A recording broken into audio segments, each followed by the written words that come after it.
Hi friends! Telangana రాష్ట్ర రైతులందరికీ అదిరిపోయే శుభవార్త. రైతు భరోసా డబ్బులైతే మరి ఇవ్వడం జరుగుతుంది. మరి ఎన్ని ఎకరాల వరకు ఇస్తున్నారు? మరి ఇక నుంచి రైతు బంద్ ఎందుకు బంద్ చేశారు? తెలుసుకునే ముందు అలాగే రుణమాఫీ డబ్బులు కూడా 2,00,000 వరకు ఇస్తున్నారు. మరి ఎప్పుడు ఇస్తున్నారు? తెలుసుకునే ముందు లైక్ చేయండి, షేర్ చేయండి, సబ్స్క్రైబ్ చేయండి. పక్కనున్న bell icon all symbol button గంట సింబల్ నొక్కితే నేను వేసే లేటెస్ట్ అప్డేట్స్ వీడియోస్ మీ ముందుకైతే వస్తాయి. ఇక లేట్ చేయకుండా అయితే వీడియోలోకైతే వెళ్ళిపోదాం. ప్రతి ఒక్కరికి కూడా ఇన్ఫర్మేషన్ క్లారిటీగా అర్థం కావాలంటే స్కిప్ చేయకుండా అయితే వీడియో అనేది చూస్తేనే మీకు అర్థమవుతుంది. ఇంతకుముందు మనకు రైతు బంధు డబ్బులైతే ఎకరానికి 5,000 చొప్పున 5 ఎకరాల వరకైతే ఇచ్చారు. ఇప్పుడు రైతు బంధు బంద్ చేశారండి. ఇప్పుడు వచ్చే వానాకాలం సీజన్ వరకు రైతు భరోసా డబ్బులు ఇవ్వడం జరుగుతుంది. ఎకరానికి 7,500 చొప్పున 5 ఎకరాల వరకైతే ఇస్తామని చెప్పడం జరుగుతుంది రైతు భరోసా డబ్బులు.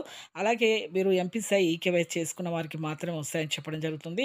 ఎంపీసీ లింక్ అంటే ఏం లేదండి, phone number, Aadhaar card link చేసుకోవడమే. రైతు భరోసా డబ్బులైతే ఎకరానికి 7,500 చొప్పున 5 ఎకరాల వరకైతే ఇవ్వడం జరుగుతుంది. అలాగే రైతు భరోసా డబ్బులు రావాలంటే మీరు ప్రతి ఒక్కరు పంట పొలాన్ని సాగు చేయాలి. అలాగే రాళ్ళు, రప్పలు, గుంటలైతే అలాగే ఉంచకుండా ఉండండి. లేకపోతే మీరు రైతు భరోసా డబ్బులైతే బంద్ చేస్తున్నారండి. అలాగే ఇక రుణమాఫీ డబ్బులు మీకు 2,00,000 వరకైతే మాఫీ చేస్తున్నారు. ప్రతి ఒక్కరు ఎంపీసీ లింకు, ఈకేవైసీ చేసుకుంటేనే ఈ రైతు భరోసా డబ్బులైతే వస్తాయండి. లైక్ చేయండి, షేర్ చేయండి, సబ్స్క్రైబ్ చేయండి. ఈ నెలలో అయితే వస్తాయి. థాంక్స్.